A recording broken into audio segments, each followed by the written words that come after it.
est en toi ce matin. Alléluia. Est-ce que quelqu'un dit amen à son nom? Alléluia. Je vous le dis. Si vous ne dites pas amen à son nom, que si la parole était un réacteur, la colonne de feu en est le cœur.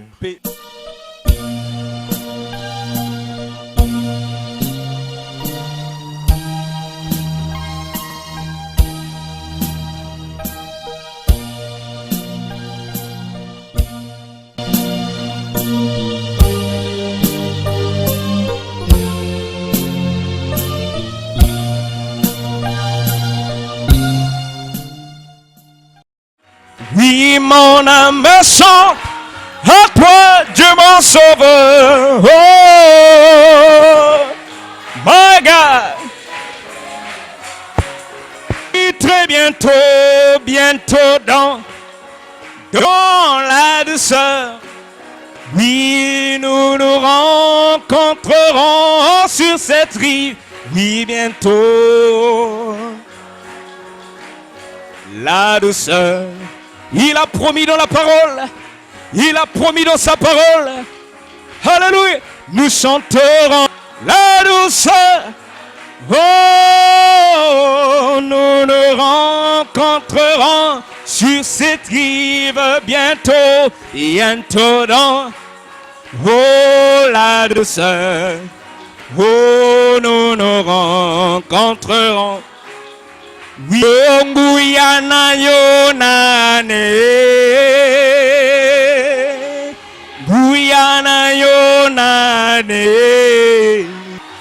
oh Mobalina Yonane,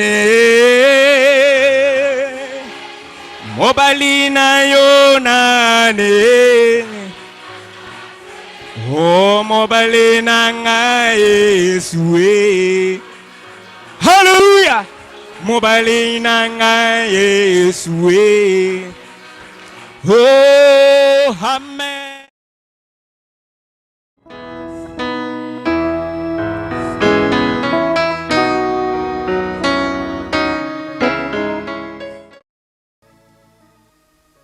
Alors nous allons nous lever pour prendre la Bible et poursuivre notre enseignement sur le retour de la colonne de feu. Nous lisons dans Exode au chapitre 13.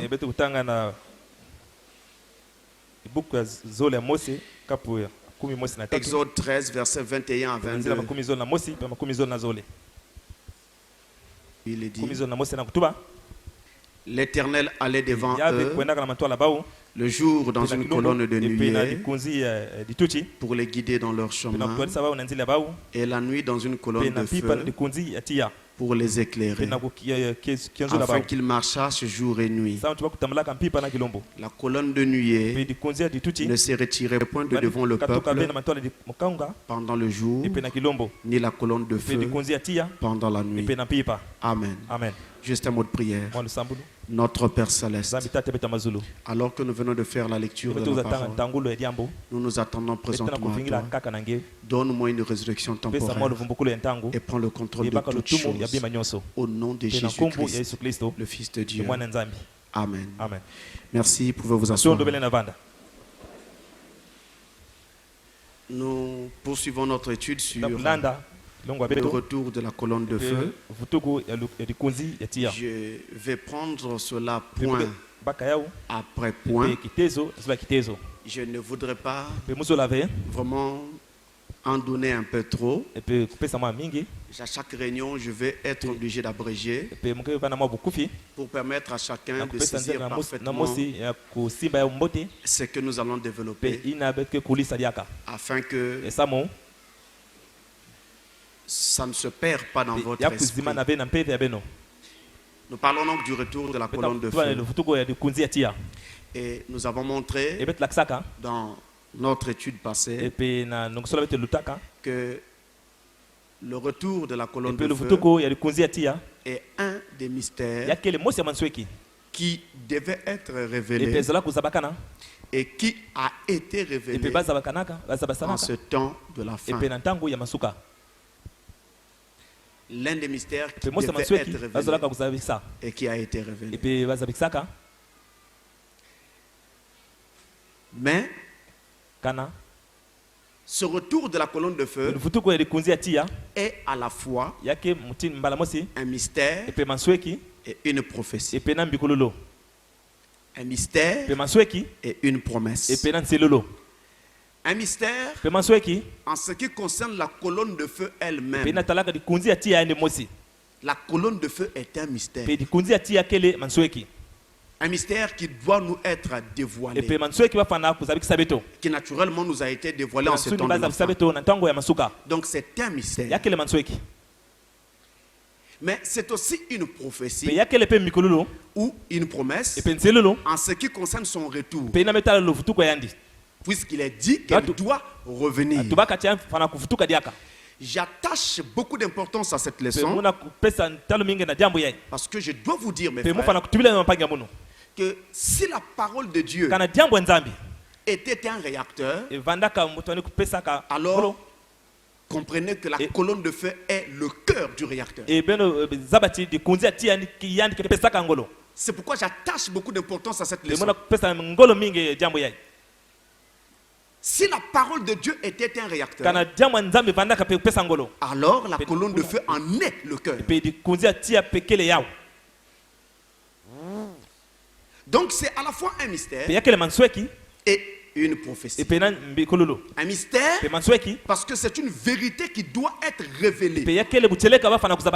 Et une prophétie parce que ça annonce un événement à venir. J'ai envie de dire ça annonçait un événement à venir. Parce que cet événement a déjà eu lieu. Et maintenant, nous sommes en plein là-dedans. Et cette colonne de feu est en train d'accomplir son but. Et nous avons montré que dans l'expression colonne de feu, on avait un mot très important. C'était le mot feu. C'est le mot particulier dans cette expression. Et feu, le feu ici, est l'une des théophanies de Dieu. L'une des manifestations de la divinité. L'une des manifestations de Dieu. Et nous avons dit que dans la Bible, le feu rime souvent avec Dieu. Le feu clignote souvent avec Dieu. Lorsque l'on parle de Dieu, en général, on voit la présence du feu. Et quand on parle d'un feu dans la Bible, on voit la présence de Dieu. Et dans Deutéronome 4, et au verset 24, nous l'avons cité dans notre leçon dernière, il est écrit: l'Éternel ton Dieu est un feu dévorant. Un feu dévorant. Voilà ce qu'est l'Éternel ton Dieu. Et dans notre dernière leçon, nous avons entrepris l'étude de l'identification de la colonne de feu. Nous voulons connaître exactement ce qu'elle est. C'est-à-dire, nous entrons là dans le mystère lui-même. Nous voulons découvrir la vérité sur la colonne de feu. Et nous avons vu certains détails que je voudrais ici rappeler parce que c'est vraiment important. Nous avons vu en premier lieu, en identifiant la colonne de feu, nous avons vu en premier lieu que la colonne de feu est une lumière. Une lumière sacrée. Un feu saint est sacré. En réalité, ce n'est pas un feu comme votre feu de bois que vous faites à la maison. Mais c'est une lumière qui donne l'aspect d'un feu. Mais ce n'est pas un feu qui brûle. Mais c'est une lumière qui donne l'aspect d'un feu. Qui apparaît comme un feu. Une lumière. Et c'est pour cette raison que dans le livre des Psaumes, au chapitre 84, et au verset 12, il est écrit: l'Éternel notre Dieu est un soleil. Un soleil pour parler de la lumière.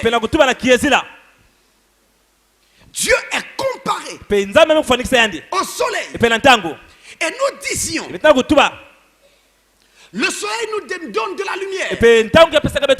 Mais le soleil dégage aussi de la chaleur. Le soleil donne ces deux choses. Lumière et chaleur. Notre Dieu, pour être un soleil, il fait les mêmes choses. Il nous donne la lumière. La lumière de Dieu, c'est la manifestation de sa parole. Et Dieu dégage aussi de la chaleur. Mais pas une chaleur qui nous fait transpirer. La chaleur de Dieu est spirituelle. C'est la chaleur du Saint-Esprit. Et dans 1 Timothée 6, verset 13 jusqu'à 16, il est écrit: l'Éternel notre Dieu habite une lumière inaccessible. Il vit dans la lumière. La lumière est sa maison. La lumière est son manteau. La lumière est le voile de Dieu. La lumière est sa cachette. Il est dans la lumière. Et quand sa lumière apparaît, il est là-dedans. Il habite une lumière inaccessible. Et cette lumière de Dieu, en tant que lumière, la colonne de feu en tant que lumière, je disais qu'elle ne brûle pas. C'est pour cette raison que quand Moïse l'a rencontré dans le buisson ardent, il dit que ce buisson était ardent. Ce buisson paraissait être en feu. Mais curieusement, le buisson ne se consumait pas. C'est ce qui va attirer Moïse. Le buisson ne se consume pas. Moïse va donc se dire: je dois aller voir de plus près. Il s'est approché pour regarder. Et quand il arrive, une fois sort de la lumière. Et cette lumière-là donnait l'aspect d'un feu. Mais ce n'était pas un feu comme un feu de bois. C'était bel et bien une lumière. C'est une lumière surnaturelle. Elle n'est pas semblable à la lumière physique, qui est faite de photons qui se déplacent. Mais cette lumière de Dieu est une lumière surnaturelle. Si la lumière physique est claire dans un endroit donné, vous ne pouvez pas vous empêcher de la voir. Elle sera visible. Vous voyez, là nous sommes en plein jour, mais nous voyons la lumière des lampes. Mais la lumière de Dieu, que tu sois dans un lieu obscur, que tu sois dans un lieu éclairé physiquement, elle ne peut pas se faire voir si elle ne veut pas que tu la vois. Et si elle veut que tu la vois, quel que soit le degré de la lumière du soleil ce jour-là, pour vos lampes de maison, la lumière de Dieu sera visible. Parce que son degré de lumière est plus grand que toute lumière jamais connue par l'homme. Il peut paraître quand le soleil est au zénith, et le soleil fera pâle figure à la côté de cette lumière. C'est ce qui est arrivé sur la route de Damas quand l'apôtre Paul l'a rencontré. Et en tant que lumière, on appelle en hébreu la Shekinah. Et on dit parfois la gloire de la Shekinah. Ce qui veut tout simplement dire la gloire de Dieu. Voilà comment est-ce que cette lumière est appelée. Maintenant, ça c'est son nom en hébreu. Shekinah. La lumière qui représente la gloire de Dieu, on l'appelle la Shekinah. Pendant que nous sommes rassemblés ici, cette Shekinah est présente. Elle ne manque jamais. Là où les enfants de Dieu se rassemblent. C'est la raison pour laquelle on peut critiquer Satan ici comme on veut. La clôture ne tombera pas. Les colonnes de l'église ne tomberont pas. Pourquoi? À cause de la présence de la Shekinah. Si cette présence n'était pas là, tu ne pouvais pas t'amuser à blaguer avec Satan. Vous savez, il y a des gens qui ont tourné un film appelé Poltergeist. Il y a déjà un exemplaire qui passe à Canal 7. Mais il y a aussi une autre série de Poltergeist qui a été tournée, je crois, avant celle qui passe à Canal 7. Mais vous la verrez, quand celle-ci prendra fin, on mettra l'autre. Et quand on a tourné ce film-là, il parlait tellement de Satan dans le film qu'ils ont eu des problèmes. En plein plateau de tournage, ils sentaient des forces terribles qui commençaient à agir sur le plateau. Ils ont été obligés d'appeler quelqu'un pour venir faire les exorcismes avant chaque tournage. Ça n'a rien fait. Et alors les acteurs qui ont tourné ce film ont commencé à mourir un à un. Tous ceux qui ont joué les rôles principaux sont morts. Tous. C'est pourquoi, frère, quand vous parlez du diable, surtout quand vous le critiquez, vous devez savoir où est-ce que vous vous tenez. Alléluia. Et nous, en parlant contre lui maintenant, nous savons où est-ce que nous nous tenons. Pendant que nous sommes rassemblés ici, nous ne sommes pas seuls. Ceux qui sont avec nous sont en plus grand nombre que ceux qui sont avec eux. Partout là, c'est du feu. Alléluia. Alléluia.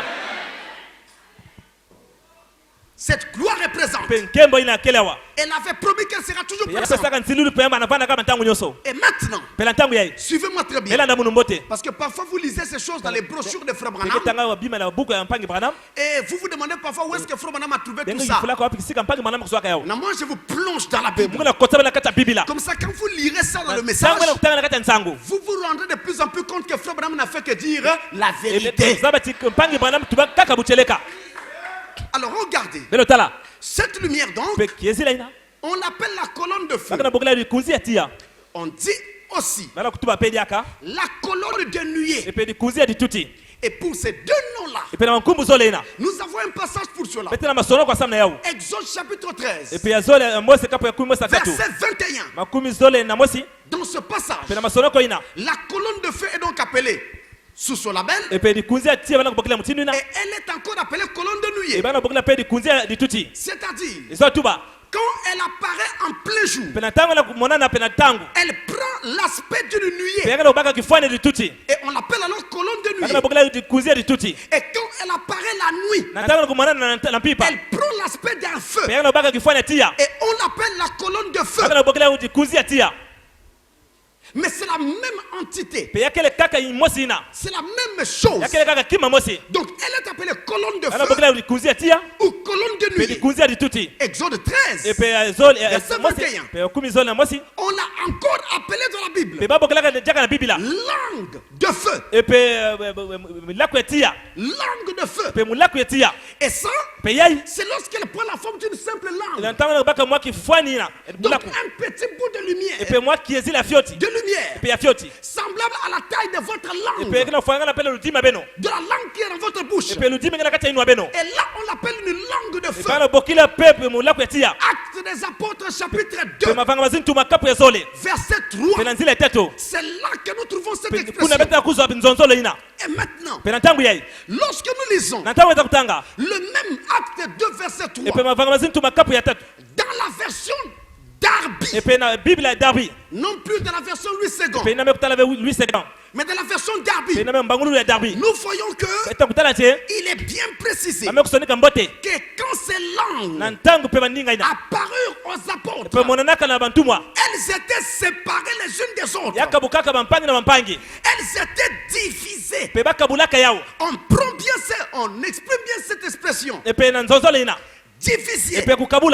Elle s'était divisée. Ce qui sous-entend clairement qu'on avait d'abord une boule de lumière. Ensuite, elle s'est partagée en plusieurs morceaux. Et chaque morceau était appelé une langue de feu. C'est ainsi que la colonne de feu, par rapport à la forme qu'elle peut prendre, si elle prend l'aspect d'une boule, on l'appelle alors une boule de feu. feu. Vous voyez, langue de feu, boule de feu. C'est la même colonne de feu. Maintenant, lorsque, quand c'est une boule, elle a alors l'aspect vraiment d'une boule. C'est quelque chose de relativement grand. Vous voyez? Et quand je parle de boule de feu, ça veut donc dire que la taille dépasse la taille de votre tête. Et là, on a une boule. Mais quand on arrive à quelque chose qui prend l'aspect de la taille de votre tête, à quelque chose qui est relativement plus petit que cela, on ne parle plus de boule de feu. Vous voyez? Quand ça prend l'aspect de la taille de votre tête, ou même disons un ballon de football, à quelque chose qui ressemble à un ballon de tennis, là on ne dit plus boule de feu, là on dit un halo de lumière. Nous en avons parlé dernièrement, mais j'y reviens parce que c'est très important. Un halo de lumière. Or, en tant que halo de lumière, suivez-moi attentivement. En tant que halo de lumière, elle prend deux aspects.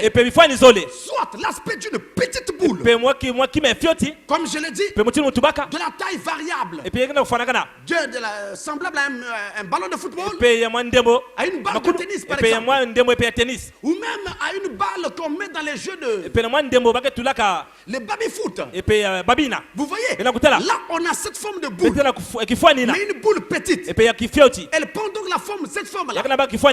Ou alors elle prend la forme d'un arc de lumière. Donc cet arc se pose par exemple au-dessus de la tête. Juste un arc. Et parfois ça forme un cercle. Et vous voyez seulement un cercle. Il y a même certaines photos de Jésus qui sont vendues sur le marché où vous avez cet aspect-là. Donc en tant que halo, nous aurons la lumière sous la forme d'un anneau. Nous aurons la lumière sous la forme d'un arc. Ça dépend. Et c'est comme ça qu'elle va nous apparaître. Ou alors d'une petite boule. Et il peut prendre n'importe laquelle de ces formes. Ça c'est vraiment très important. Il faut que je vous lise cela. Ézéchiel 1 verset 28. Écoutez bien, j'ai toujours aimé ce livre de Ézéchiel, surtout le chapitre 1. Il est terrible, je l'aime bien. Il est dit, tel est l'aspect de l'arc qui est de la nuit en un jour de pluie. Ainsi était l'aspect de cette lumière éclatante qui l'entourait. C'était une image de la gloire de l'Éternel. À cette vue, j'ai tombé sur ma face et j'ai entendu la voix de quelqu'un qui parlait. Amen. Amen. Quel est l'aspect de l'arc? Là, la lumière est apparue sous la forme d'un halo. Et il avait la forme d'un arc de lumière. J'ai toujours aimé cette vision de Ézéchiel 1. Peut-être que cette leçon nous permettra d'entrer là-dedans. Et c'est une vision très profonde. Si vous voulez connaître Dieu, c'est ici. C'est une grande vision. Je verrai selon que le Saint-Esprit nous conduira. Alors, vous voyez que là, ça prend l'aspect d'un arc ou d'un anneau. Et alors son nom change. Il devient un halo de lumière. Et ce sont des choses qui peuvent se manifester également dans votre vie.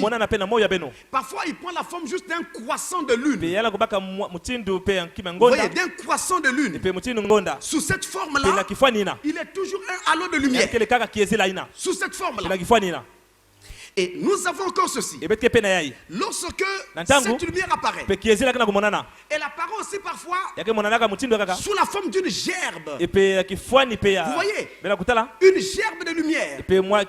C'est comme si vous aviez une feuille. Juste une feuille, comme la feuille par exemple du maïs ou quelque chose comme ça. Alors on appelle ça une gerbe. Une gerbe de lumière. Juste la forme de...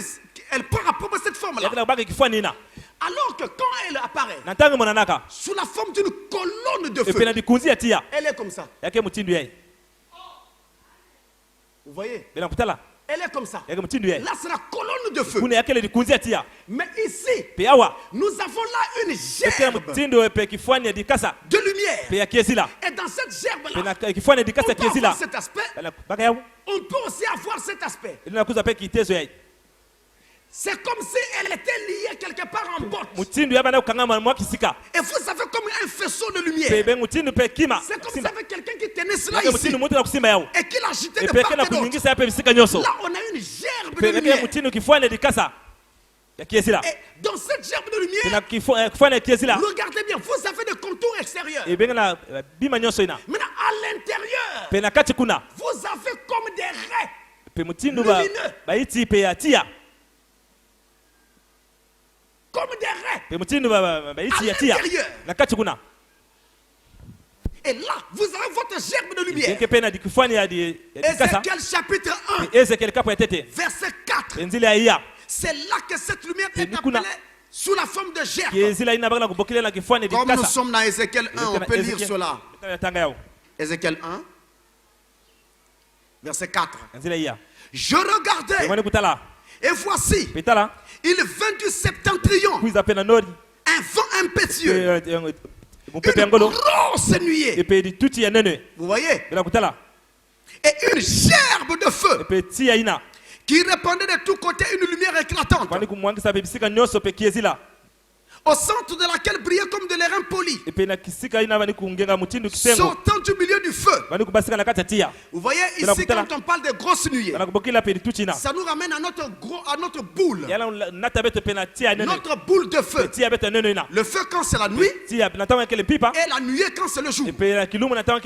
Mais je suis plus intéressé ici par la gerbe de feu. Elle prend également cet aspect-là, et elle répand sa lumière de tous côtés. Elle prend l'aspect de cette gerbe de feu. C'est toujours la même colonne de feu. Mais en réalité, selon la forme qu'elle prend, elle change de nom. Vous me suivez? Selon la forme qu'elle prend, elle change de nom. Et là, c'est donc une gerbe de feu. Mais il n'y a pas que cela. Dans la Bible et dans le message, vous trouvez souvent une expression, la lumière émeraude. Une lumière émeraude. Cette expression est courante dans le message. Lumière émeraude.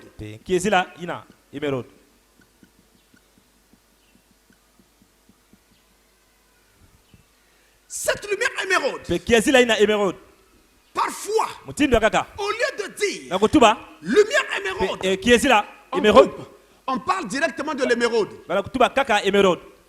Mais attention, ne confondons pas les choses. L'émeraude est une pierre précieuse. Une pierre précieuse de couleur verte. Et à ne pas confondre cette pierre précieuse à la colonne de feu. La colonne de feu, ici, on va l'appeler lumière émeraude. En coupant, en disant simplement émeraude, on parle toujours de cette colonne de feu. Mais on ne parle pas de la pierre précieuse appelée émeraude. Et cette pierre-là, sa couleur tire vers le vert. Elle est vraiment brillant. Pourquoi la colonne de feu prend ce nom-là? Lumière émeraude. C'est pour indiquer que cette colonne de feu ou cette lumière peut prendre également un aspect vert. Il a l'aspect de quelque chose de vert. Donc, pas toujours la couleur de la lumière blanche ou jaune que vous connaissez. Mais elle change un peu d'aspect. Et il y a autre chose qui va avec. Quand on parle donc de cette lumière émeraude, on dit aussi l'airain poli. L'airain c'est le bronze. bronze. Mais lorsqu'on le polit, lorsqu'on le fait briller, alors on dit que ce terrain-là est poli. Maintenant la couleur de l'airain lorsqu'il est poli, c'est cette couleur que prend également la colonne de feu. C'est toujours semblable à de l'émeraude. L'émeraude c'est le vert. L'airain poli c'est le jaune. Mais le jaune verdâtre. Alors que avec la lumière émeraude, c'est-à-dire une lumière qui tire vers l'émeraude, une lumière qui tire vers le vert, on a là une lumière vert, jaunâtre. Là, elle a l'aspect d'une lumière vert jaunâtre. Mais elle prend aussi l'aspect de l'airain poli. Et là, elle a une couleur jaune verdâtre. Et dans le même sens, elle prend également une couleur ambre. A-M-B-R-E, ambre. C'est-à-dire quelque chose, un jaune doré. Mais ce jaune doré, c'est un jaune qui tend vers le rouge, vers le marron ou le rouge. Donc on appelle ça un jaune doré. C'est toujours la même colonne de feu. Vous voyez, elle change d'aspect, elle change de couleur. C'est merveilleux. Je l'aime comme cela. Amen. Alléluia. N'oubliez pas que Dieu travaille avec ces couleurs. Quand vous voyez Dieu prendre une couleur donnée, ça signifie qu'il est dans un ministère donné. Ce n'est pas une plaisanterie. Il y a un travail caché derrière ces couleurs. Et Frère Branham avait l'habitude de dire, maintenant, je vois cette lumière. Cette lumière ambre. Elle est là. Il parlait de la lumière ambre. Mais il parlait aussi de la lumière qui avait l'aspect de l'airain poli. Le jaune verdâtre. Il parlait aussi de la lumière émeraude. Le vert jaunâtre. Il parlait de la lumière ambre. Le jaune rougeâtre. C'est toujours la colonne de feu. Toujours cette Shekinah. Cette lumière de Dieu. Amen. Alléluia. Regardez. Je relis Ézéchiel. Au chapitre 1, nous l'avons lu tout à l'heure. Ézéchiel 1, verset 4. Suivez très bien. Verset 4. Je regardais. Et voici, il vint du septentrion, un vent impétueux, une grosse nuée et une gerbe de feu qui répandait de tous côtés, une lumière éclatante au centre de laquelle brillait comme de l'airain poli sortant du milieu du feu. Amen. Amen. Vous voyez, c'est biblique, mes frères. Il n'y a rien d'ésotérique ici. Tout le problème est que les gens ne pouvaient pas nous presser ces choses avant. Parce que Daniel avait dit que c'est au temps de la fin où le livre devait être ouvert. Et la connaissance augmenterait. Et nous aussi sommes. Alléluia.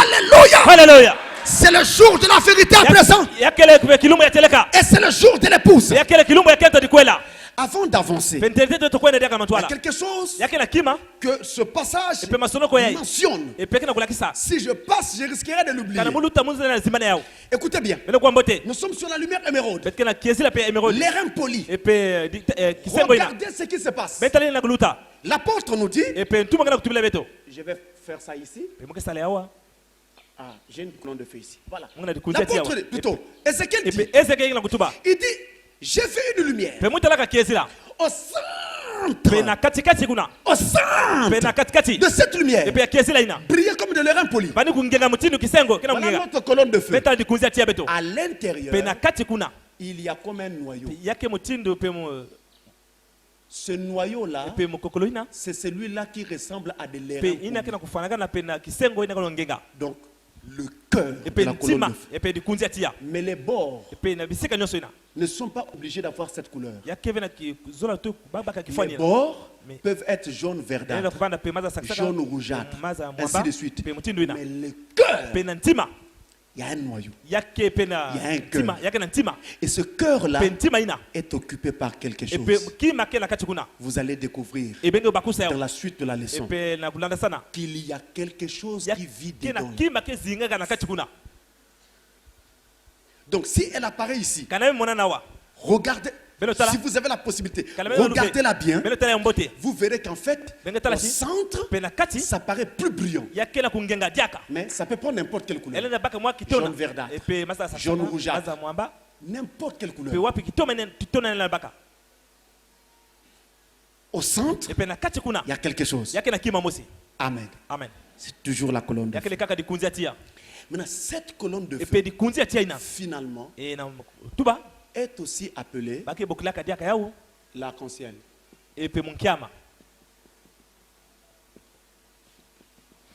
C'est terrible. C'est vraiment terrible. L'arc-en-ciel que vous voyez dans la nuit, quand il y a la pluie, ce n'est pas de cet arc-en-ciel que je parle. Cet arc-en-ciel-là est naturel. Il est naturel. Moi, je parle de l'arc-en-ciel spirituel. Il ressemble à celui que vous voyez, mais il n'est pas physique. Il est spirituel. Vous êtes avec moi? Suivez très bien. Nous allons dans l'Apocalypse. Chapitre 4. Au verset 3. Il dit, celui qui était assis sur le trône avait l'aspect d'une pierre de jaspe et de sardoine. Et le trône était environné d'un arc-en-ciel semblable à de l'émeraude.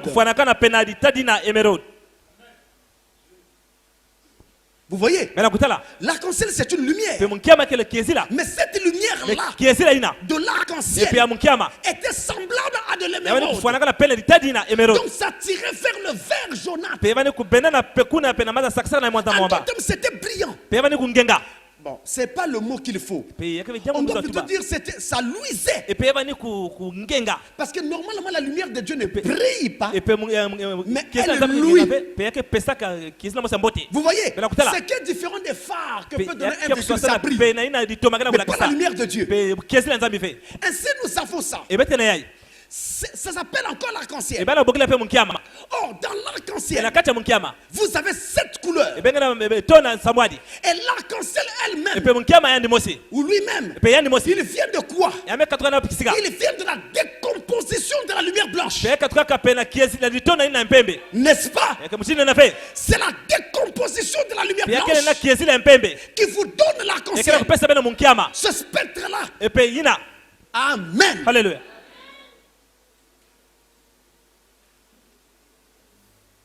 Et donc, cette colonne de feu peut prendre l'aspect d'une lumière blanche. Mais elle peut aussi prendre l'aspect de la colonne de l'arc-en-ciel.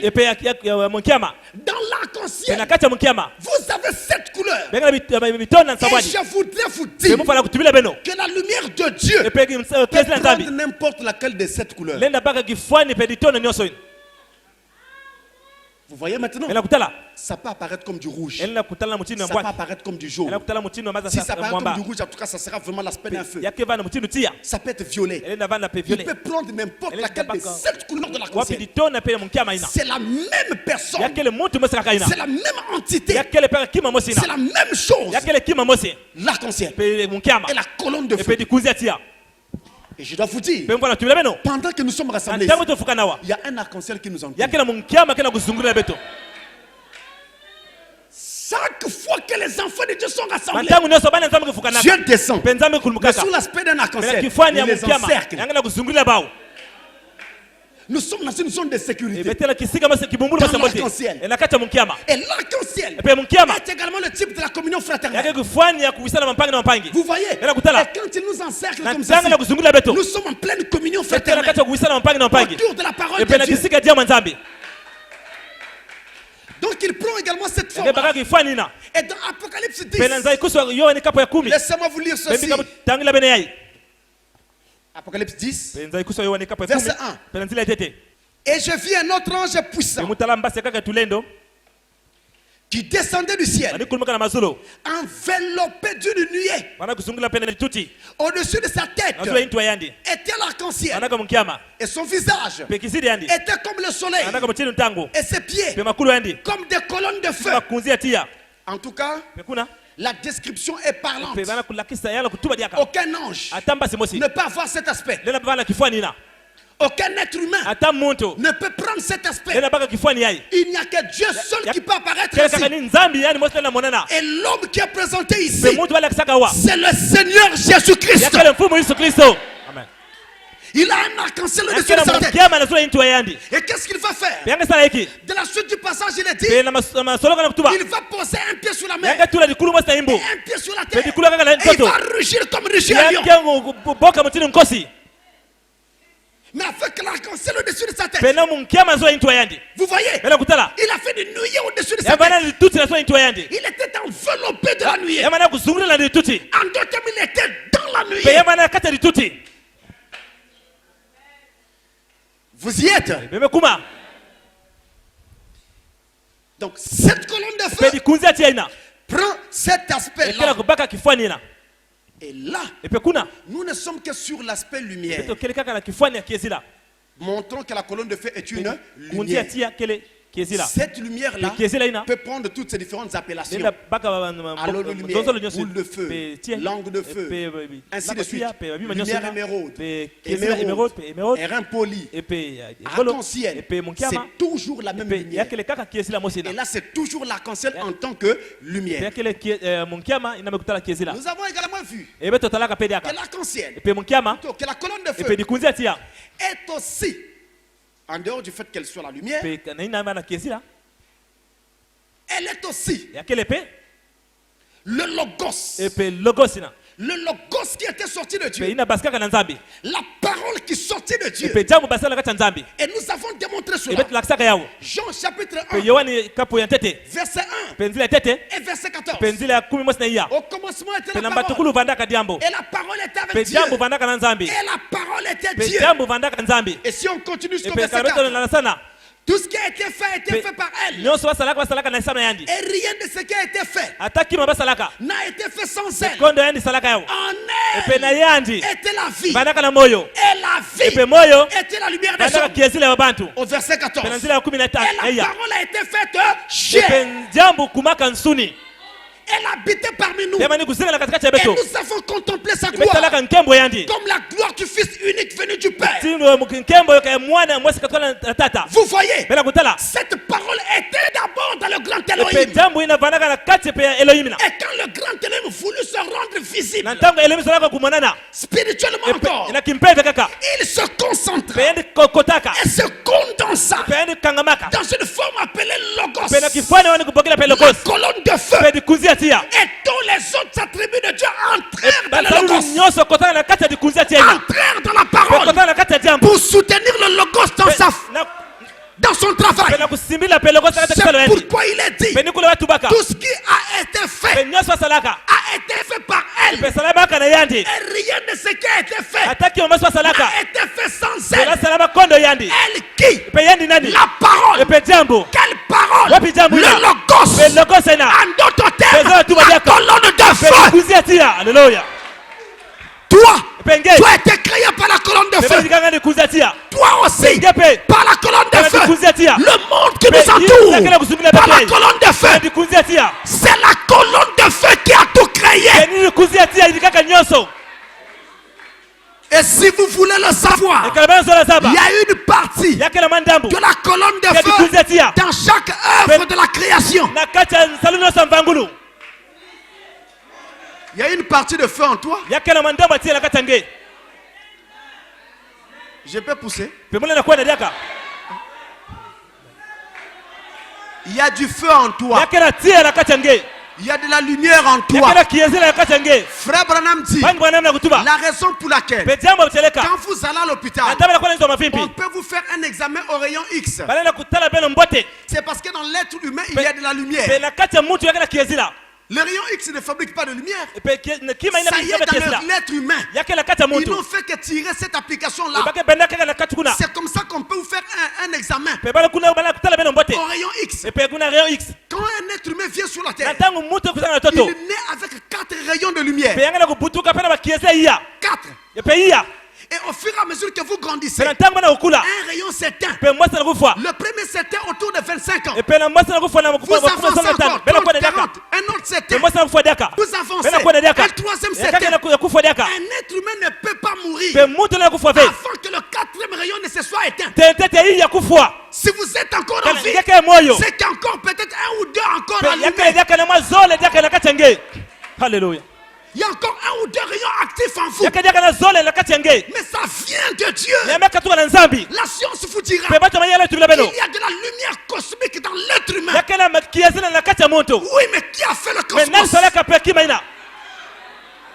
Alléluia. Vous voyez, là où vous êtes, vous avez de la lumière. Là où moi je suis là, il me reste peut-être 2 rayons seulement. Bon, il y en a peut-être à qui il reste peut-être un seul rayon. Mais quand le 4e s'éteint, vous mourrez. Vous ne pouvez plus vivre un seul instant. En d'autres termes, c'est ça qui vous tient vivant.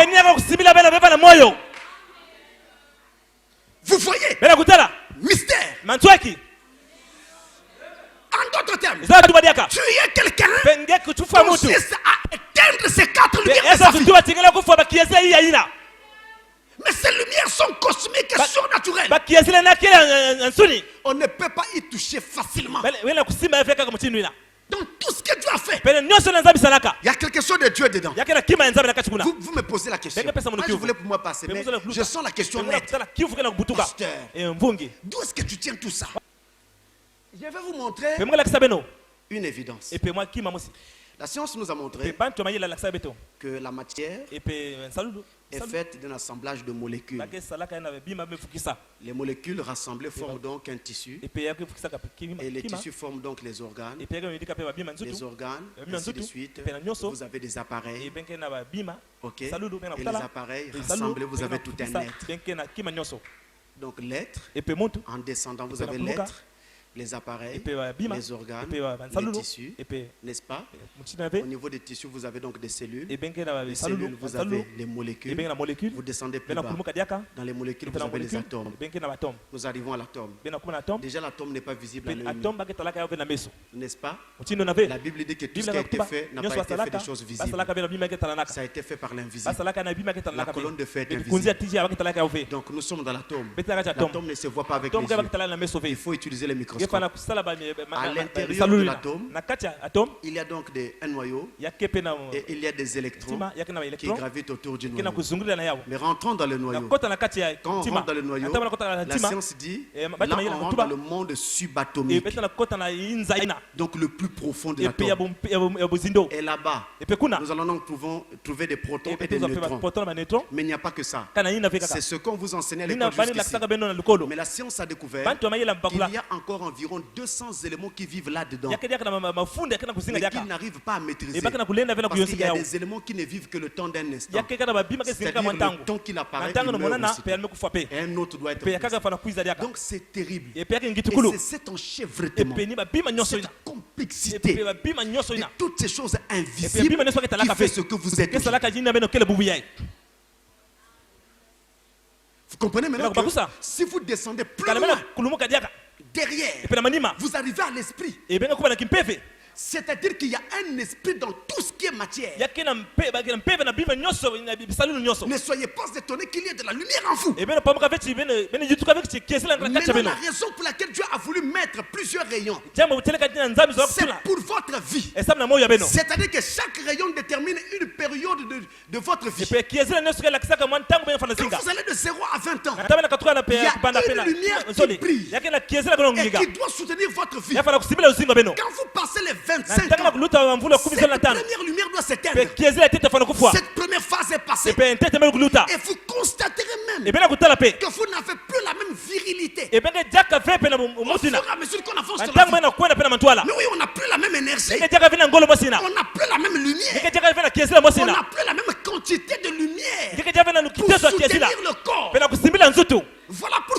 Au fur et à mesure que nous avançons, ce corps est en train d'aller vers la mort. Il est en train de descendre. Maintenant, il faut que vous preniez la lumière surnaturelle de la parole. Pour que quand ce corps est en train de descendre, celui-ci est en train de monter.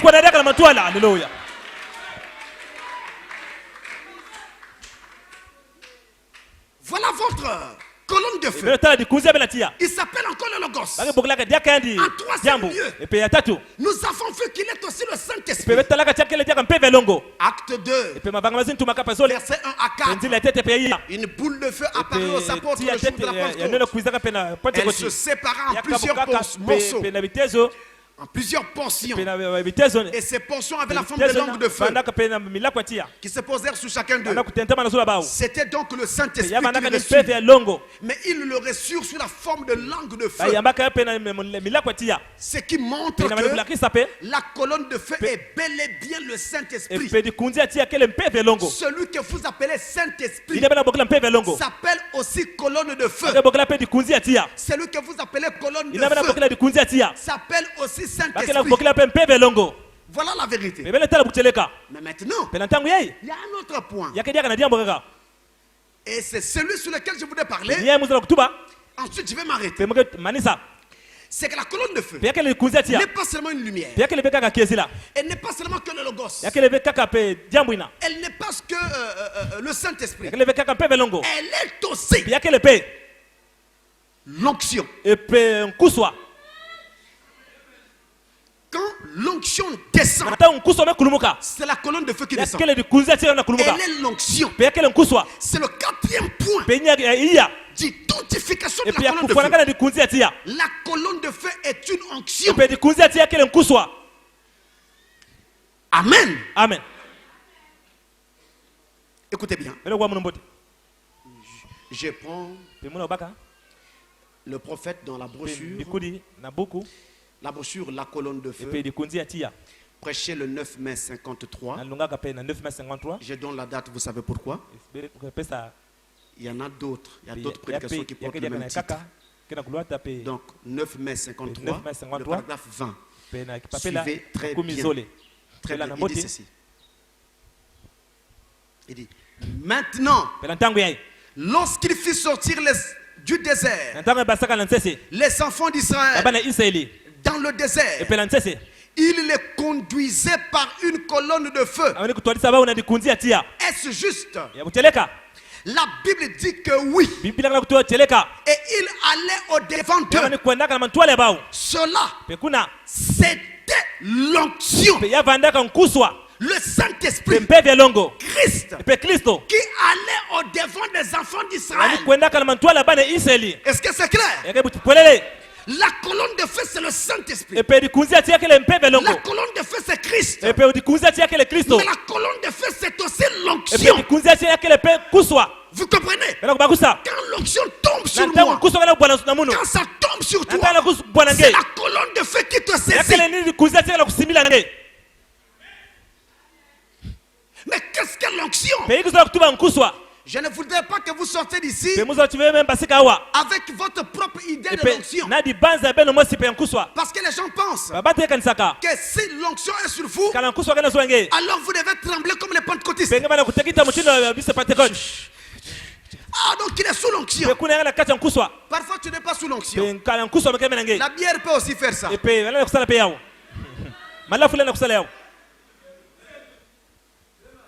Vous n'avez jamais vu quelqu'un prendre une bière glacée quand il fait très chaud. Quand il prend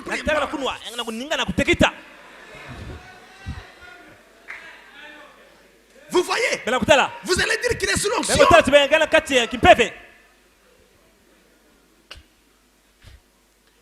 Donc on ne doit pas avoir notre propre idée de l'onction. Écoutons encore ce que le prophète nous dit dans la prédication.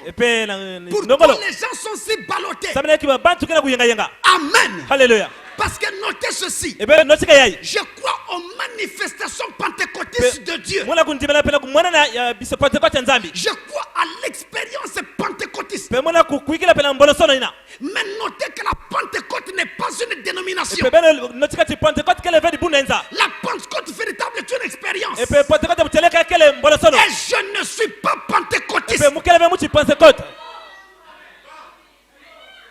C'est pourquoi il faut mettre l'équilibre. Croire au Saint-Esprit. Croire aux manifestations du Saint-Esprit. Ne faites pas de nous des pentecôtistes. Non, c'est normal. Ça y est dans la parole. Et nous le croyons. Dans cette prédication, paragraphe 221, il dit maintenant, si une telle onction prophétisée 800 ans avant qu'elle arrive était sur lui et qu'il était ici avec ce type d'onction, la pleine bénédiction et l'onction du Seigneur sur lui, nous croirions, nous aurions envie de courir à travers la salle, de crier et de jubiler. Mais la Bible dit, il posa le rouleau et s'assit, et des paroles pleines de grâce sortir de sa bouche. Voilà ce qu'il fit sous l'onction. L'onction, ce n'est pas des émotions. Alléluia. L'onction, c'est la puissance suprême sous contrôle, sachant exactement quoi et comment. Voyez, c'est ce qu'il y a ici. Amen. Amen. Ce n'est pas parce qu'on crie que c'est la preuve que l'onction est là. Ce n'est pas parce qu'on court ou qu'on saute qu'il y a l'onction. Non. Les cris, les sons, les pleurs ne sont pas toujours la preuve de l'onction.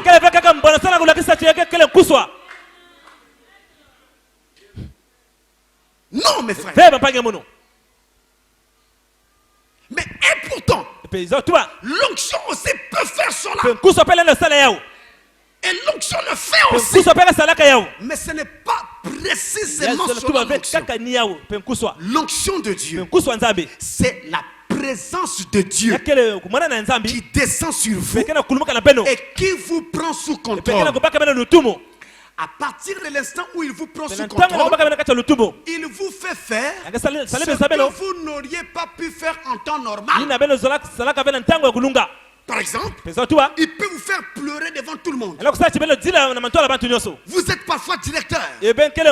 Vos employés sont ici. Mais vous pleurez comme un enfant. En temps normal, tu ne pleurerais pas devant tes travailleurs. C'est l'onction qui te fait faire ça.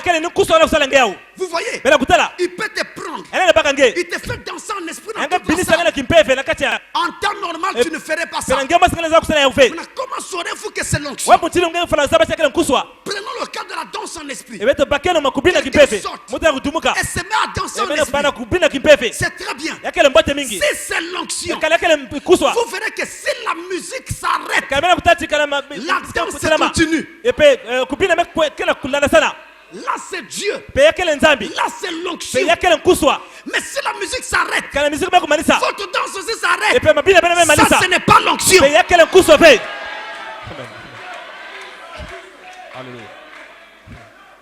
Là ce n'est pas l'onction. L'onction de Dieu vous contrôle vous. Elle ne s'occupe pas de l'ambiance de la salle. Elle vous fait faire ce que vous n'auriez pas voulu faire. Musique ou pas musique, la danse continue. C'est ça l'onction. Elle vous prend sous contrôle et vous fait faire des choses qui ne dépendent pas de vous. Mais c'est lui qui vous contrôle. Et c'est lui qui vous dit, parle, fais ceci, fais cela. Il vous pousse. Vous pouvez entendre une voix.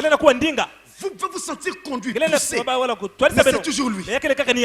Vous comprenez? Quand le pasteur prêche, le pasteur ne connaît pas toujours tout. Ne vous faites pas d'illusions. Mais quand nous nous tenons ici, souvent les gens se plaignent et disent pourquoi vous parler vite. C'est ça le problème, c'est l'onction.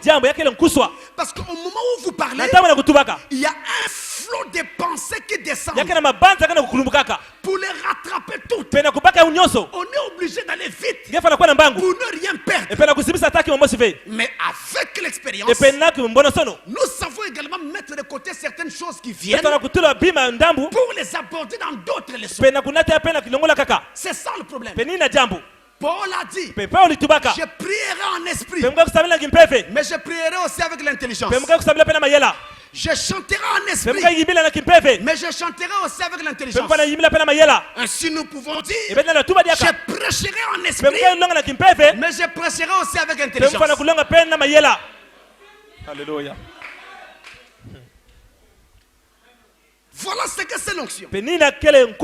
C'est la présence de Dieu qui est descendue sur vous et qui vous a touché.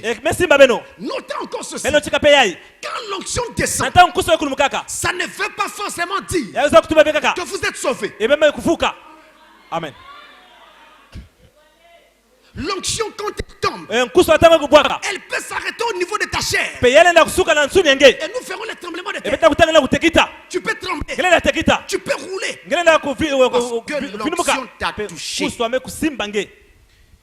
Mais est-ce qu'elle a touché l'âme? Ça, c'est une autre affaire. Ce n'est pas forcément le cas. C'est pourquoi vous pouvez voir quelqu'un dans l'église, chante en esprit, danse en esprit, il fait tout ce que le Saint-Esprit peut faire. Mais quand il est à l'extérieur, il vit autrement que la parole de Dieu le demande. Ou alors il continue avec sa sorcellerie. Vous voyez, c'est ça la différence. Donc quand l'onction est tombée sur vous, pour que nous sachions que cette onction-là est entrée en vous et désormais elle habite en vous. Vous devez aussi regarder votre vie d'habitude, votre vie au quotidien.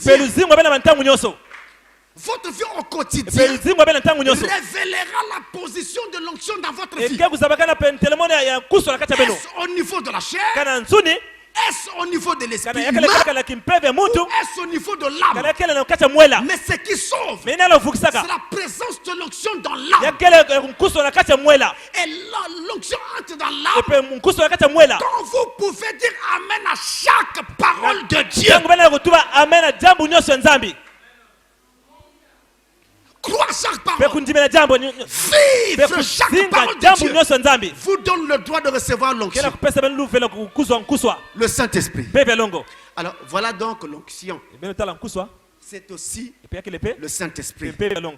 Maintenant, pour rendre les choses plus claires, nous avons dit que la colonne de feu est encore appelée le Saint-Esprit. Le Saint-Esprit est un être spirituel. Quand il vient, il amène une émanation. Il amène un magnétisme. Cette émanation-là, c'est ça qu'on appelle l'onction. C'est pourquoi le prophète montre que l'onction n'est rien d'autre que la présence de Dieu. C'est lui qui est descendu. Voilà pourquoi il y a toute cette émanation. Il y a toute cette onction. C'est sa présence qui amène cela. Cette onction-là, quand elle vient changer les choses dans nos vies. Elle nous donne la puissance dans notre vie pour vivre une vie digne de l'évangile. Par vous-même, vous ne pouvez pas. C'est l'onction qui vous donne la force de vivre une vie digne de l'évangile. Cette onction vous donne la puissance dans les paroles. C'est-à-dire, tu peux regarder quelqu'un, tu prononces une parole, la chose s'accomplit. Ce n'est pas la magie, c'est la maturité du Fils. De toute façon, vous allez arriver là, que vous le vouliez ou pas. Parce que personne ne sera enlevé s'il n'arrive pas à ce niveau-là. Ce niveau-là, ça s'appelle l'adoption. C'est-à-dire, vous êtes né de nouveau, vous avez grandi, maintenant Dieu vous a prouvé que vous êtes mûr dans son royaume. Vous devenez un, écoutez-le. Quand vous dites une parole, la chose s'accomplit. Et c'est là où le prophète dit, surveillez vos paroles. Ne parlez pas n'importe comment. Et ne maudissez pas les gens. Mais bénissez. Bénissez même ceux qui vous font du tort. C'est là, justement. Et justement, vous êtes cela. De tout le problème avec les chrétiens, c'est que le chrétien s'ignore constamment. Et j'ai même envie de dire que le chrétien fait un effort de s'ignorer. Il ne veut pas prendre sa place. Il pense toujours qu'il n'est bon à rien. Oh Dieu, j'ai besoin de ton secours. Voilà le chrétien, toujours pleurnicheur. Alors que le chrétien, tel que Dieu l'a fait, il est fait pour être un Dieu. Vous devez prendre votre place et prononcer la parole et voir les choses arriver. Au début, vous aurez peur. Vous direz, mais si ça n'arrive pas, comment les gens vont me voir? Quelqu'un vient te voir. Il dit, ma soeur, mon frère, j'ai tel problème. Vraiment, aide-moi. Tu sens une voix qui te dit, ne prie pas. Parle seulement. Demande-lui ce qu'il veut. Et dis-lui que ça va s'accomplir. Tu dis, ah, mais si ça ne s'accomplit pas, comment il va me voir? Si ça ne s'accomplit pas, il va dire quoi? Prions, frère. Comme ça, si ça ne s'accomplit pas, il comprendra que c'est lui qui manquait de foi.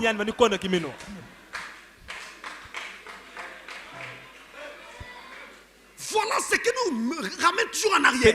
Vous devez savoir que quand vous avez prononcé la parole, si la chose ne s'accomplit pas, la honte ne vous revient pas. La honte revient à celui qui a fait la promesse. La honte revient à Dieu et non pas à toi. Alléluia.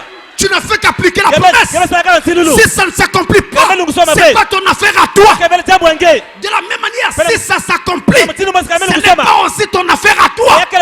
C'est toujours lui qui fait cela. Alors n'ayez pas peur. Prononcez la parole.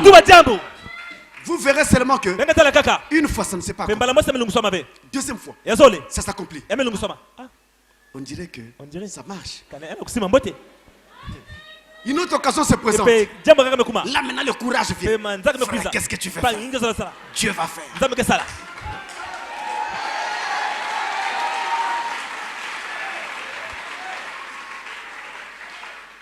Mais il faut d'abord commencer. Seigneur, je dois naître de nouveau.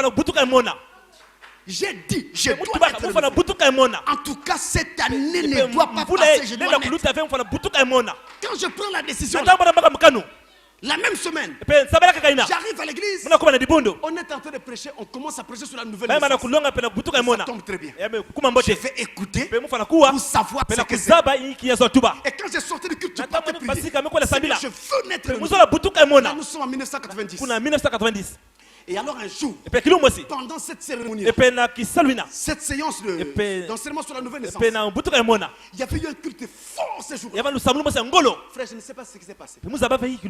Je me suis retrouvé là où j'étais assis. Je ne savais plus qui était à ma gauche, qui était à ma droite. J'avais oublié. Je pleurais comme un enfant. La mort coulait de partout. J'ai pleuré. Le culte a pris fin. La chose était là. Je sors, je rentre à la maison. Le feu commence à brûler. Donc même voir une bouteille de bière, c'était un problème. Il y avait un feu qui brûlait. Un feu qui brûlait. Je pouvais sentir qu'il y avait là-dedans quelqu'un qui commençait à me parler à chaque pas du chemin. Je fais un pas, il parle. Je vais toucher, il parle. Je vais faire, il parle. Ah, mais ça, Seigneur. Et après, c'était le début. Dans cette phase de la nouvelle naissance, j'ai grandi un peu. Je n'étais pas pasteur en ce temps-là. J'ai grandi un peu. J'aimais la parole. Et je méditais beaucoup la parole. Vous voyez? Et j'ai grandi un peu. Je découvre que ce que je venais de faire n'était qu'un commencement. Mais il y avait une autre étape appelée l'adoption. J'ai dit, Seigneur, il faut d'abord que je rassemble tout ce que Branham a dit sur l'adoption. Je suis parti fouiller toutes les brochures où il parlait de l'adoption. Je lisais, je priais. Je lisais, je priais. Je lisais, je priais. Je lisais en priant. En demandant à Dieu cette chose. J'ai demandé. Alors, je veux commencer à vivre des choses que je n'avais jamais vues auparavant. En ce temps-là, je me trouvais au lycée de la Libération. Dans un internat. Un ami de l'internat arrive. Il vient se plaindre à côté de moi. Il dit vraiment, je ne sais pas qu'est-ce qui m'arrive. Mais qu'est-ce qu'il y a? Il dit non, ça fait peut-être plus d'une semaine que je n'arrive pas à faire les selles. J'ai mal au ventre. Quelque chose me dit, pourquoi vient-il se plaindre à côté de toi? Pourquoi vient-il se plaindre à côté de toi? Il sait très bien que tu n'es pas médecin. C'est moi qui l'ai envoyé. Prononce la parole. J'ai d'abord tremblé. Seigneur, mais si ça ne s'accomplit pas. Et puis lui, c'était un païen, si ça ne s'accomplit pas.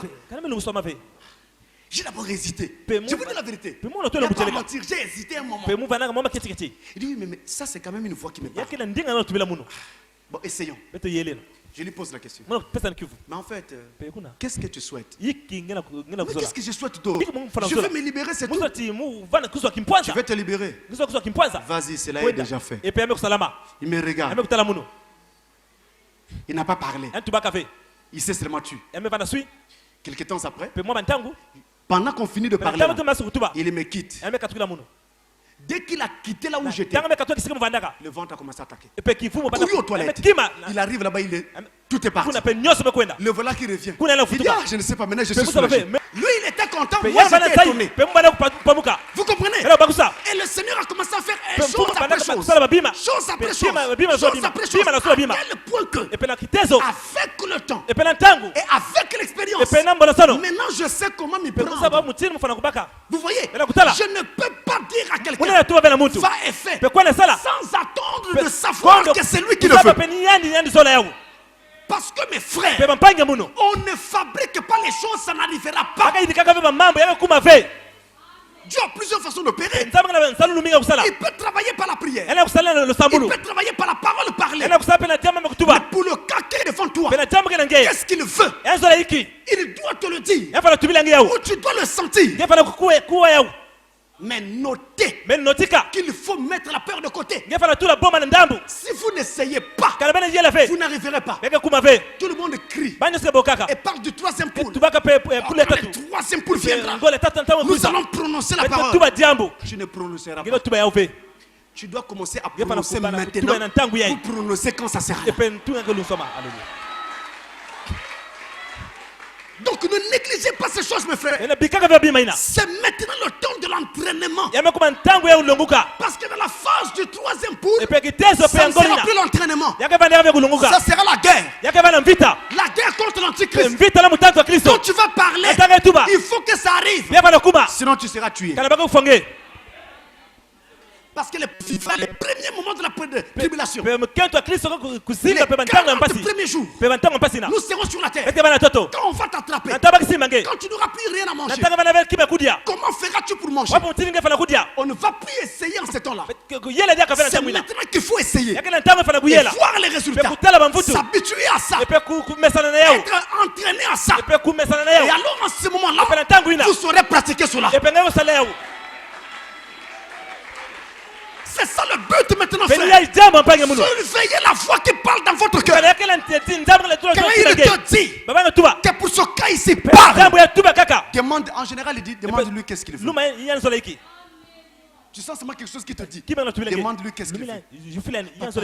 Moi, tout ce que je veux, je veux ceci. Une maman est venue me voir à Ouando. J'ai prêché dans presque tout le Congo. Même à Ouesso, j'étais rentré jusqu'au Cameroun. J'ai prêché dans presque tout le Congo. Une maman me rencontre à Ouando. Dit papa, j'ai un problème. Dis lequel? J'ai des dettes il y a longtemps. Quelqu'un qui me doit.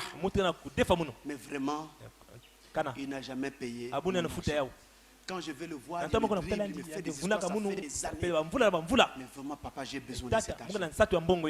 Mais Il te doit comment? Qu'est-ce que tu avais fait pour qu'il te doive? Oh non, voilà. J'ai trouvé que la dette était normale. Je reste tranquille. C'est une vieille maman, environ 60 ans. Maman, qu'est-ce que tu veux que Dieu fasse pour toi? Papa, mais c'est que je veux. Je veux que ma dette soit payée. Je la regarde. Est-ce que tu crois que je suis un serviteur de Dieu? Il dit, papa, je crois. Il dit, vas-y. Quand tu arriveras à la maison, dès que tu te sentiras conduit dans le voir, va, rencontre-le. Tu seras payé. Ça faisait plusieurs années. Moi, je venais d'arriver à Wando. J'arrive. Terminé. Elle est partie. Après, arrivé à la maison, elle a senti le désir d'aller voir le monsieur. Elle est allée voir le monsieur. Frappe à sa porte. Dès qu'elle rentre, le monsieur la reçoit gentiment. Viens, assois-toi. Prenez place. Maman, ça faisait combien la dette? Oh non, voilà. Maman, pardonne-moi. Rentre à la maison. Prends tout l'argent. Et remet à la maman.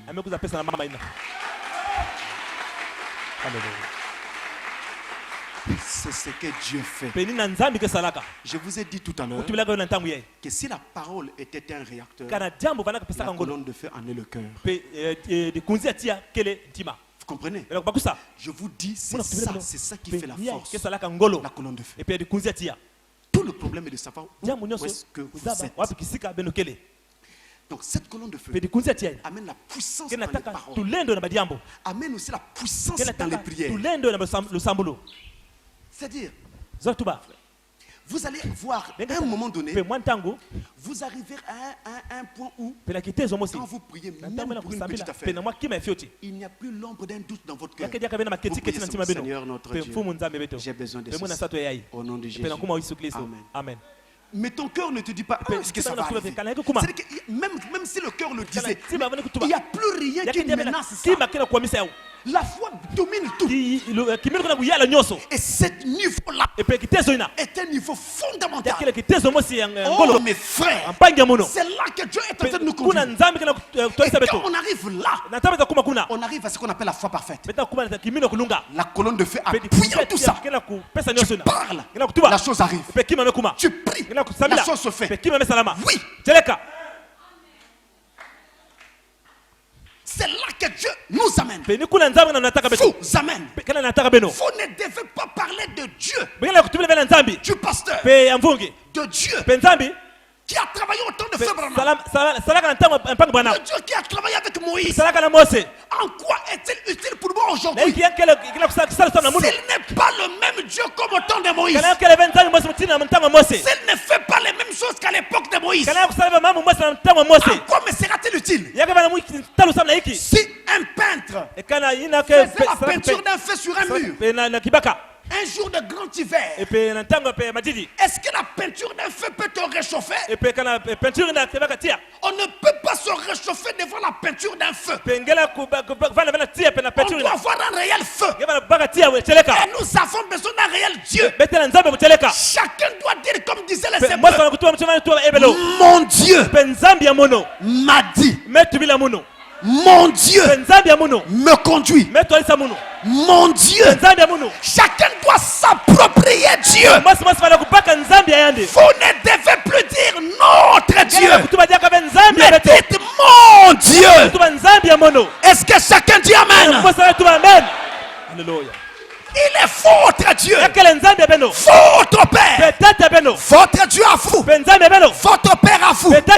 Je vous dis vrai secret, même quand ça ne va pas dans votre marche chrétienne, ne pensez pas que Dieu vous rejette aussitôt et automatiquement. Il n'y a qu'une seule chose à faire. Quand vous venez devant lui, soyez honnête. Commencez par ça.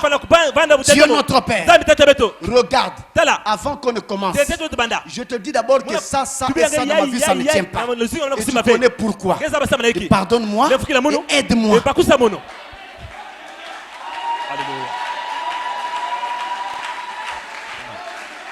Et vous devez être sincère, honnête, et votre cœur doit réellement penser à ce que vous dites. Et quand vous demandez son aide, ça doit être de tout cœur. Après, vous voulez lui parler de tout ce que vous voulez lui parler. Il est votre Père, votre Dieu.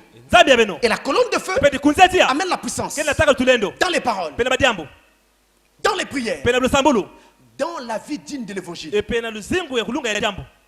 Amen. Amen. C'est lui qui fait cela. En d'autres termes, il est la force du chrétien. C'est-à-dire la chose même qui fait notre force. C'est la colonne de feu. On a attrapé l'apôtre Jean. On l'a envoyé sur l'île de Patmos. Mais pourquoi a-t-il été envoyé à Patmos? Parce que Patmos était le lieu où les Romains envoyaient les pires criminels. Jean n'était pas un pire criminel. Au début, quand ils ont voulu le châtier, parce qu'il ne voulait plus de la religion, chrétienne, il ne voulait plus entendre parler du nom de Jésus. Ils arrêtent Jean. Ils ont dit tuez-le. On demande à l'empereur, de quel mot fait-il qu'il meure? Il dit, mettez un tonneau sur le feu. Mettez l'huile à l'intérieur. Bouillissez cette huile et plongez-y Jean, qu'il cuise dans l'huile. On a mis un gros tonneau rempli d'huile, bouilli. On a pris Jean, l'apôtre de Jésus, on a jeté dans ce feu d'huile l'huile qui avait chauffé. Quand l'apôtre rentre dans l'huile, il était tranquille comme s'il était dans l'eau. Alléluia. Les soldats romains ne comprenaient rien. Ils ont dit, cet homme était un sorcier. Il a ensorcelé l'huile. Donc envoyons-nous à Patmos. C'est pourquoi il fut envoyé à Patmos. Mais il n'avait pas ensorcelé l'huile. La colonne de feu qui était dans l'huile a fait adoucir la chaleur de l'huile. Alléluia. Et la même colonne de feu qui était dans Jean est en toi ce matin. Est-ce que quelqu'un dit amen à cela? Je vous le dis. Si vous ne dites pas amen à cela, ça ne deviendra pas une vie en vous. Mais quand vous dites amen, vous brisez les forces de Satan. Et la parole devient vie. La parole se fait chair. Alléluia. Alléluia. Alléluia. Elle est là. Elle est en toi. Écoutez frère Branham, dans la prédication, pourquoi le Saint-Esprit a-t-il été donné? Je prends le paragraphe 101. Paragraphe 101, il dit, suivez très bien, je suis en train de terminer là.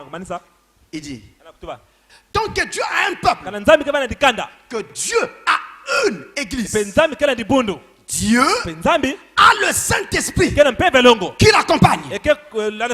Voilà pourquoi Dieu a donné le Saint-Esprit. Il y aura des intellectuels. Il y en a toujours eu. Mais Dieu a une minorité quelque part. Dieu a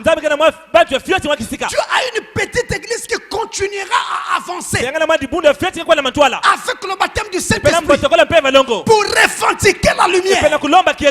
Et ce sera eux qui parleront au témoignage, jugeront le monde. La Bible ne dit-elle pas que Jésus a dit, heureux ceux qui ont le cœur pur, ils verront Dieu. Et ne dit-elle pas que les justes, les saints jugeront la terre? Bien sûr, votre témoignage aujourd'hui amènera le jugement contre cette ville-ci. Notre témoignage du baptême du Saint-Esprit et de la puissance de Dieu, une vie sainte, amènera le jugement contre la ville. Tant que Dieu aura un peuple, il y aura un Saint-Esprit pour accompagner ce peuple-là. Alors mes frères, le Saint-Esprit ne s'est pas arrêté à l'époque de Jean. Le Saint-Esprit ne s'est pas arrêté à l'époque de Pierre. Le Saint-Esprit ne s'est pas arrêté à l'époque des apôtres. Le Saint-Esprit est encore présent aujourd'hui. Et il veut, je souligne, il veut, je précise, il veut travailler au travers de toi. Et la Bible dit, il se tient à la porte et il frappe. Celui qui ouvrira, il entrera et soupera avec lui. Nous y sommes. La colonne de feu est la force du croyant. C'est la force du chrétien. Écoutez-moi très bien. Si un jour, il y a par exemple un problème dans votre famille, on vous invite tous au village pour aller régler un problème ou quoi que ce soit. Mais vous savez que le village est réputé sorcier. C'est rempli de sorciers. Écoutez-moi très bien. Parole d'homme de Dieu. Si vous savez que Dieu habite en vous, si vous savez que le Dieu qui a créé le ciel et la terre habite en vous, allez-y. Allez tranquillement. Remettez votre voyage entre les mains de Dieu. Dès que votre pied touchera le sol du village, tous les sorciers seront alertés. Alléluia. Ils sauront qu'il y a quelqu'un d'une autre dimension qui vient d'arriver. Alléluia. Alléluia. Oui, vous êtes d'une autre dimension. Dans votre chair, vous êtes d'ici-bas, de la terre, des trois premières dimensions. La lumière, la matière et le temps. Mais dans votre intérieur, vous êtes de la 6e dimension.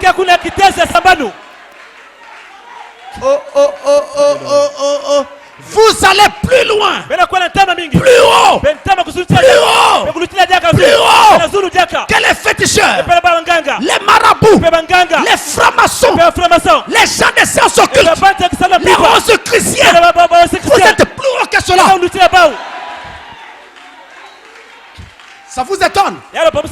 Écoutez très bien. Les sorciers travaillent avec le diable. Les francs-maçons, les sciences occultes travaillent avec le diable. Le diable est de la 5e dimension. C'est bas. C'est plus bas. Nous sommes de la 6e. C'est plus haut. Plus haut, mes frères. Alléluia. Quand les sorciers volent, quand ils volent, nous sommes plus hauts. Nous les regardons voler. Alléluia. Alléluia. Alléluia. Alléluia. Et demandez à n'importe quel politologue, un homme qui étudie la politique et les guerres modernes, il vous dira qu'aujourd'hui, les guerres modernes se font dans les airs. Et celui qui a la suprématie aérienne est sûr de gagner la guerre. Parce qu'avec ses avions, avec ses fusées et ses satellites, il voit très bien les positions ennemies. Il bombarde. L'ennemi est affaibli. Après, il envoie des troupes au sol. Alléluia. Alléluia. Alléluia. Alléluia. Alléluia. Alléluia. Alléluia. Amen. Alléluia. Alors nous sommes plus hauts. Nous voyons Satan voler. Nous le voyons en train de voler, en train de planer. Nous savons. Là il est maintenant là. Ce n'est pas grave. Laisse-moi invoquer le Dieu d'Israël. Alléluia. Vous vous réveillez la nuit. Vous vous mettez à genoux. Vous levez la main vers le ciel. Père éternel. Alléluia. Alléluia. Alléluia.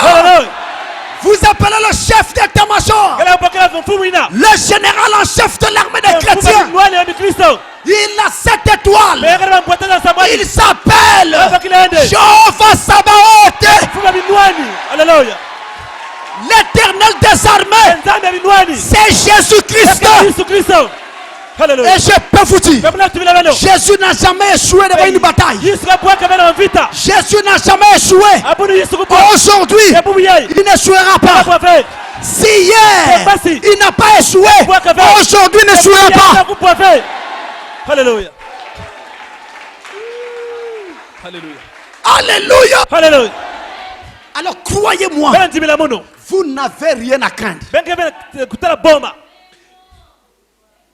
Il est vrai que nous mourrons un jour. Mais ça sera le temps de Dieu pour chacun de nous.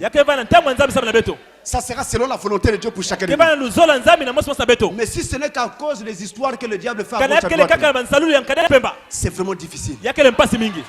Vraiment difficile. Il faut peut-être que Dieu l'autorise. Sinon c'est même impossible. Parce que vous êtes plus fort que vous ne l'avez jamais pensé. C'est-à-dire, vous êtes comme des gens.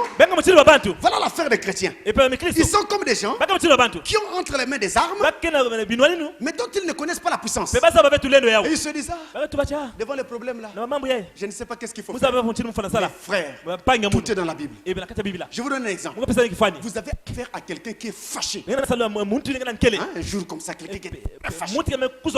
Quelle que soit sa colère, fâché. En tout cas, il est devenu rouge comme une tomate. Pour vaincre un homme comme ça, il y a au moins deux petites choses. Sinon trois. Première chose, ne pas le haïr. L'aimer. Donc pendant que vous êtes en face de la personne, vous ne développez pas des pensées de haine. Mais vous l'aimez. Donc lorsque vous commencez à penser, c'est un bel homme. Mais c'est une bonne personne. Qu'est-ce qu'il y a à ce moment? Mais pourquoi le diable me fait ça? Vous pensez comme ça dans votre cœur. La deuxième chose, vous ne parlez pas. Ou si vous êtes obligé de parler, vous descendez. C'est-à-dire vous vous faites humble et petit. Vous faites comme si vous ne connaissez rien. Comme si vous êtes sans force et sans défense. Regardez les chiens quand ils se battent. Quand un petit chien voit un gros chien qui vient, il ne se bat jamais. Il tombe à la renverse, il lève les pattes. Dès que le gros chien arrive, il a vu que le petit chien a levé les pattes, il le laisse, il repart. C'est une arme. Vous ne répondez pas. Si vous répondez, vous parlez seulement avec amour, avec douceur, calmement. Et vous allez voir qu'à un moment donné, tout va tomber. Et la troisième chose, c'est la prière au fond du cœur. Posséder cette porte de l'ennemi. Vous terminez, frère. Ce petit témoignage, je passe.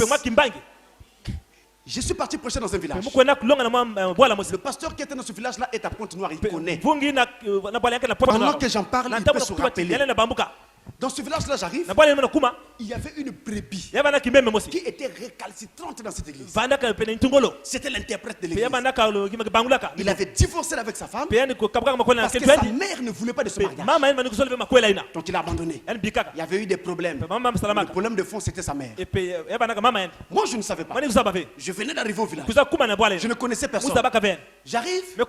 À un moment donné, pendant que j'étais avec eux, ils m'ont donné une chambre, j'ai logé là. J'ai commencé à voir toutes les choses qui concernaient cette église. Parmi lesquelles cette chose-là. Un soir, je reçois une vision. Je vois une maman avec un bâton en train de menacer le frère interprète. Je te dis, laisse faire la laisse. Il menaçait l'interprète. Après la vision, c'est quoi? Je suis allé voir le pasteur. Pasteur, j'ai vu ton frère interprète. Mais il y avait une femme qui semblait être sa mère et qui menaçait sévèrement ce frère-là avec un bâton. Le pasteur me dit, décris-moi la femme que tu as vue. J'ai décrit, elle était mince, taille moyenne et brune. Il dit, ah oui, c'est la mère de l'éternel. Elle est exactement comme ça. Moi je venais d'arriver, je ne connaissais pas tout ça. Alors, il va donc arriver que, quand je finis de lui dire la vision, le jour-là, il y avait culte. Le soir même ou le lendemain, il y avait culte. Ce soir-là, le frère est présent. La sœur de qui il avait divorcé est aussi présente. Les deux sont là. Le pasteur en profite. Puisque les deux sont présents ce jour-là, il les attrape. Il voulait donc régler le problème pour les réconcilier. Le culte avait pris fin à 19h. Il a commencé à 19h jusqu'à 21h. Il n'arrivait pas. Le frère avait dit, je préfère aller en enfer que de reprendre cette femme. Il faut que j'aille en enfer. Il est resté catégorique. Et quand le pasteur a vu que ça ne marchait pas, il m'appelle. Francis, viens parler de cette vision, de ta vision. J'arrive. Je m'assois, je les salue. La première chose que je fais, Parce que le frère était monté. Vous voyez une bébé qui dit pasteur, moi je préfère aller en enfer. Reprendre cette femme. Comprenez que vraiment il était monté. Quand j'arrive, la première chose que je fais, je les salue. Et après, avant de parler de la vision, je commence d'abord à élever ce frère. Je dis, tu sais frère, quand je suis arrivé dans cette église, je t'ai vu comment tu interprètes. Ça m'a fait beaucoup plaisir. Et j'ai trouvé que tu es un frère bien. Et que l'église peut compter sur toi. Tu es une colonne impie. Alléluia. Quand j'ai fini de dire ça, lui il fait ceci.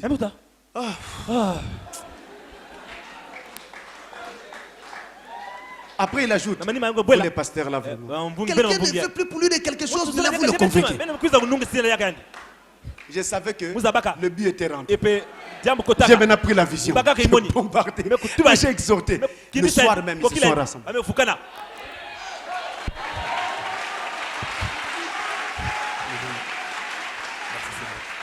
C'est la façon de faire. Et l'onction est là pour ça. S'il y avait une chose que je pouvais ajouter, c'est que l'onction qui vient sur nous enseigne aussi la vérité. C'est elle qui nous instruit sur la vérité. Que Dieu vous bénisse.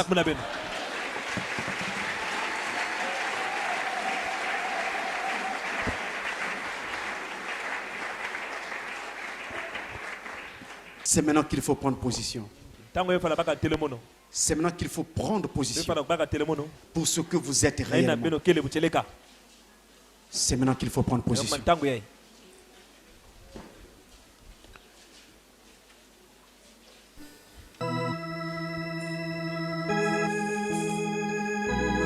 Ma foi regarde toi.